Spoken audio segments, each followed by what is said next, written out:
आज अनायका के मुंह से यह सुनकर कि कल रोहन भैया उसके घर आए थे, मेरा दिमाग खराब हो गया। मैंने मन ही मन तय किया कि आज कॉलेज से सीधा ताई जी के घर जाऊंगी और रोहन भैया की अच्छी खबर लूंगी। नाक में दम कर रखा है। भैया ने अपनी हरकतों से लाख बार समझा चुकी हूँ उन्हें, पर उनके कान पर चू तक नहीं रेखती। अपनी इज्जत का तो फलूदा बना ही रहे हैं, साथ ही मेरा भी छीछा लेदर करवा रहे हैं। कॉलेज में सारा दिन मैं तमतमाही सी रही और कॉलेज छूटते ही मैंने अपनी स्कूटी ताई जी के घर और मोड़ ली। ताई जी मुझे देखकर बहुत खुश हुई। अरे शनौली, तू इस समय लगता है सीधा कॉलेज से ही आ रही है, तब तो तुझे भी जोर की भूख लगी होगी। चल फटाफट हाथ मुंह धोकर आ जा, मैं रोहन का खाना ही लगाने जा रही हूँ, वह भी बस अभी अभी कॉलेज से आया है। ताई जी, खाना तो आप रोहन भैया को ही खिलाइए, मैं तो आज उनका खून पीकर ही अपना पेट भरूंगी, कहकर मैं धड़धड़ाती हुई रोहन भैया के कमरे में घुस गई। अरे मम्मा, आपने इस भूखी शेरनी को मेरे कमरे में क्यों भेज दिया? यह तो लगता है मुझे कच्चा ही चबाने आई है। मेरे तेवर और हाव भाव देखकर रोहन भैया पलंग और कुर्सी लांघते हुए भागकर किचन में ताई जी के बगल में आ खड़ी हुए। ताई जी, आप रोहन भैया को समझा दीजिए, मेरा दिमाग और खराब ना करे, वरना मैं या तो उन्हें जान से मार दूंगी या खुद आत्महत्या कर लूंगी। पक गई हूँ मैं इनकी हरकतों से। बहन, तू मुझे मारने का आइडिया दिमाग से निकाल दे, उसमें काफी प्लानिंग की जरूरत पड़ेगी। ऐसा कर, तू ही आत्महत्या कर ले, वही तेरे लिए सरल और परिवार के लिए कम दुखद होगा। मेरे पीछे क्यों पड़ी है तू? और हाँ, मुझे रस्सी चूहा मारने की दवाई या रेल समसारणी जो भी चाहिए बता देना, मैं सब उपलब्ध करा दूंगा। मेरे होते हुए तू भाग दौड़ ना करना। रोहन भैया ने ऐसा कर मेरे गुस्से की आग में 4 चम्मच घी और उड़ेल दिए। देखा ताई जी कैसा जी जलाते हैं भैया, आप भी इन्हें कुछ नहीं कहती, इसलिए तो बिगड़ते जा रहे हैं। हुआ क्या है, पहले तू मुझे कुछ तो बता, तब तो मैं समझूं। तू तो जब से आई है बस खून खराबे की ही बातें किए जा रही है, मैं कुछ समझूं तब तो कुछ बोलूं। ताई जी हंसते हुए बोली। ताई जी, आप इन्हें समझा दीजिए कि मेरे सहेली का पीछा करना छोड़ दे। सोनाली गुस्से से बोली। ए कद्दू, कौन करता है तेरी सहेलियों का पीछा? वही मेरे पीछे पड़ी रहती है, वही कहती हैं रोहन जी प्लीज मेरा लाइप्रो कार्ड बनवा दीजिए। रोहन भैया, काउंटर पर बड़ी लंबी कतार लगी है, आप प्लीज मेरी फीस जमा करा दीजिए। अब कोई इतने प्यार से विनती करे तो मैं कोई पत्थर दिल तो हूँ नहीं जो पिघलूँ ना। छोटे मोटे काम कर देता हूँ, क्या करूँ, मेरा दिल ही कुछ ऐसा है, किसी को मना कर नहीं पाता। अपनी विवशता बताते हुए रोहन बोला। हाँ, जैसे मुझे समझ में नहीं आता कि आप क्यों उनका काम करते हैं।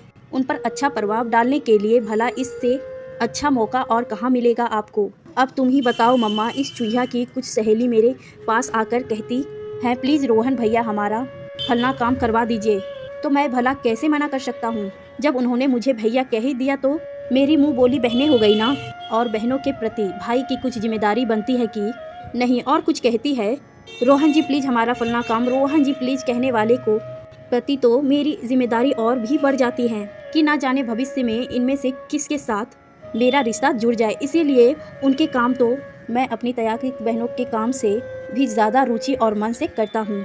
रोहन, तू सचमुच बिगड़ रहा है, ज़रूरत से ज़्यादा नटखटपन अच्छी बात नहीं है। सोनाली तेरी बहन है तो इसकी सहेलियाँ भी तेरी छोटी ही बहन हुई, तुझे हर एक के साथ तमीज़ से पेश आना चाहिए। ताई जी उन्हें समझाते हुए बोली। मम्मा, आप भी सोनाली की भाषा ना बोलिए, जिसने मुझे भैया कह दिया वह तो मेरे लिए सोनाली के ही जैसे समान जाती है, पर जो खुद ही मुझे भैया ना कहना चाहे, रोहन जी प्लीज़ कहे, तो वहाँ मैं नटखट कैसे हो गया? नटखट तो वह हुई ना, मुझे पता था कि रोहन भैया से जीतना असंभव है। उनकी वाक्यटुता ने ही उनके व्यक्तित्व में 4 चांद लगाकर उन्हें हमारा कॉलेज के हीरो बनाकर मेरे लिए मुसीबत खड़ी कर दी। कॉलेज में उनके चाहने वाले की एक लंबी कतार है, इसलिए बहुत सी युक्तियाँ मुझे पुल बनाकर उन तक पहुँचने की कोशिश में किसी न किसी बहाने में मेरे आगे पीछे लगकर मेरा जीना मुश्किल करती रहती है। फिर जिनको रोहन भैया थोड़ा भाव दे देते हैं वो तो तारीफों के पुल बांधकर उन्हें आकाश पर बैठा देती हैं, और जिन पर उनकी नजरें इनायत नहीं होती वो उनमें 10 दोष निकाल देते। मेरे लिए दोनों ही तरफ की बात सुनना बर्दाश्त के बाहर हो जाता है, और कई बार ही मैं अनायास लड़कियों से बहस कर बैठती हूँ। रोहन भैया कॉलेज तक तो ठीक था, सहेलियों के घर के चक्कर काटना और उनके घर जाना भी शुरू कर दिया है। आखिर क्या चाहते हैं आप? सोनाली ने नाराजगी जाहिर करते हुए कहा। ए छिपकली, तेरी कौन सी सहेली हुर की पड़ी है जिनके घर के चक्कर में काटने लगा जा रहा? मैं भी तो सुनो। रोहन भैया अपनी हैकड़ी जमाते हुए बोला। कल अनायका के घर नहीं गए थे आप? मैंने खा जाने वाली नज़रों से उन्हें घूरा। अच्छा, जिनके घर कल मैं गया था उसका नाम अनायका है, तब तो निश्चय ही वह हुड़की पड़ी होगी। अच्छा किया तुमने मुझे बता दिया, अब कल उसे कॉलेज में गौर से देखूंगा, कहकर रोहन भैया जोर जोर से हंसने लगे। हद हो गए रोहन भैया, आपकी बेशर्मी की। मैंने भी चिढ़कर अपनी मर्यादा की सीमा लांघते हुए कहा, देख सोनाली, मैं तेरी बात को हंस कर डाल रहा हूँ, तो इसका मतलब यह नहीं कि तू जो मन में आए बोलती जाए। और एक बात साफ साफ सुन ले, मैं नहीं गया था किसी अनायिका के घर का चक्कर काटने, मैं अपने दोस्त संवेक का घर गया था। तेरी उस हूर की पड़ी का घर भी वहीं था। उसने मुझे देखकर अपने घर आने को कहा तो मैं चला गया, इसमें मेरी क्या गलती है?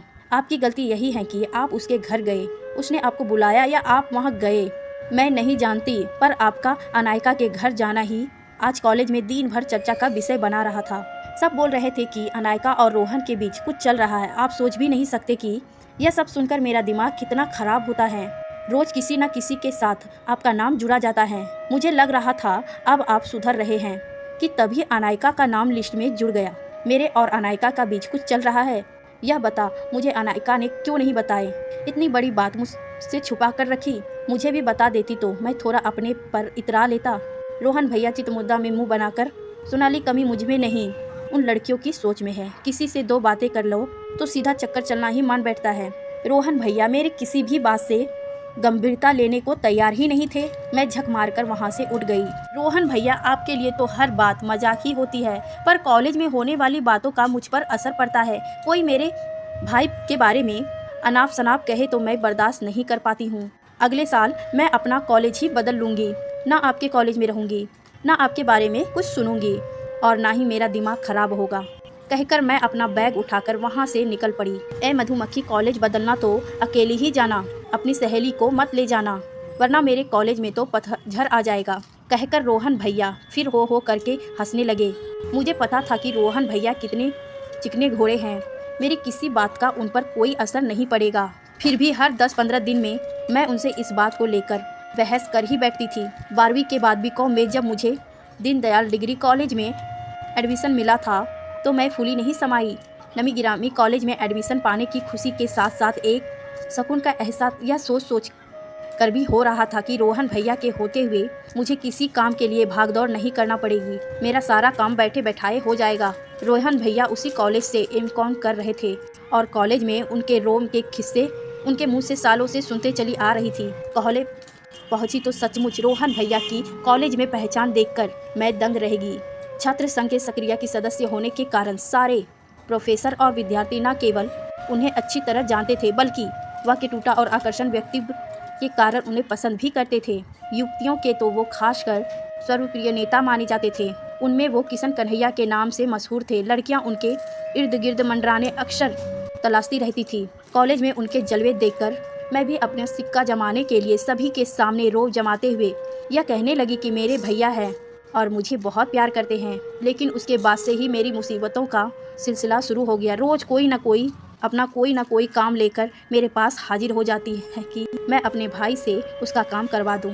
शुरू में मैं तो बस बड़े मन से सबके काम करवा देती थी, क्योंकि ऐसा छोटे मोटे काम करवाना रोहन भैया के बाएं हाथ का खेल था।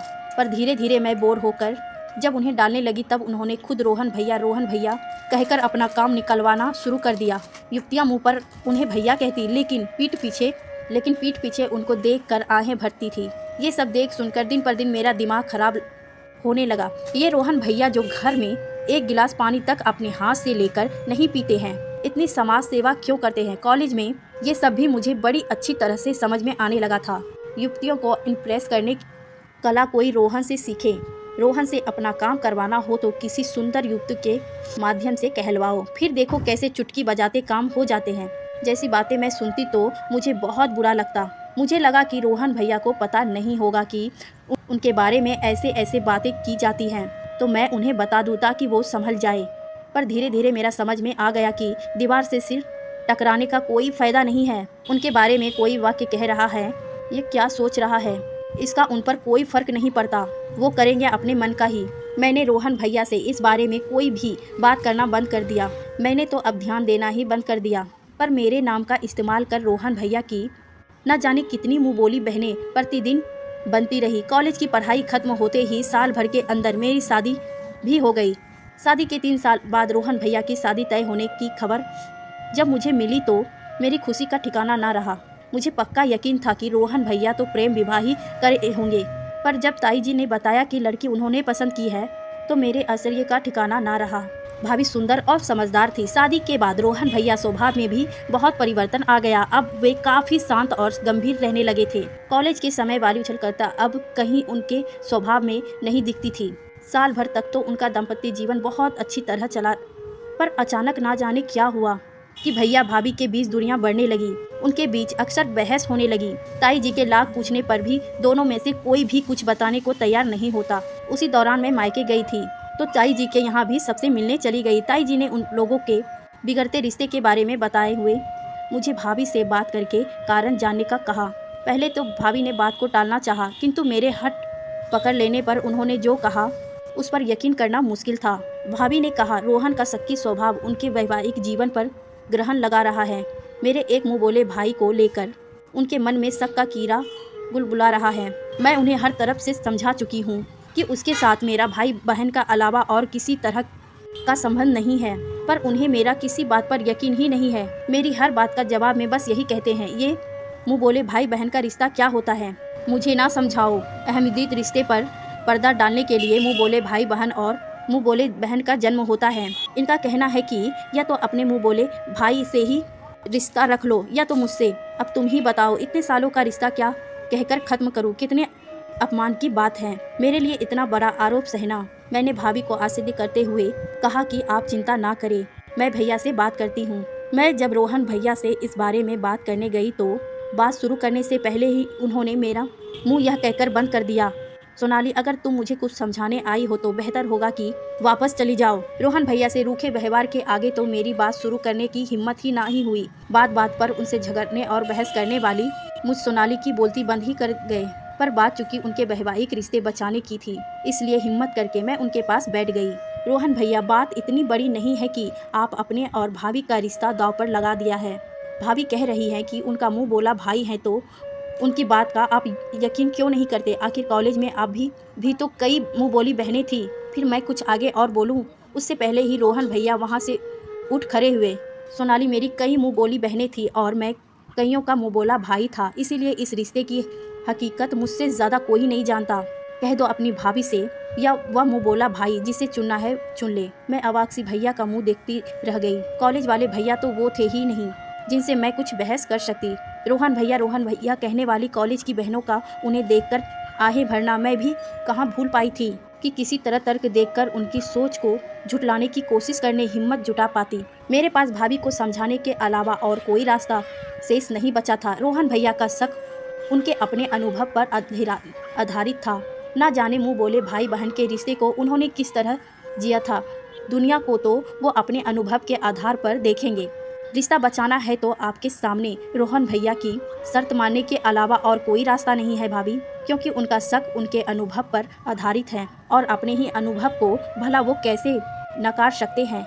रिश्ता बचाने के लिए त्याग आपको ही करना पड़ेगा। भारी मन से भाभी को यह सब कहकर मैं चुपचाप अपने घर की ओर चल दी।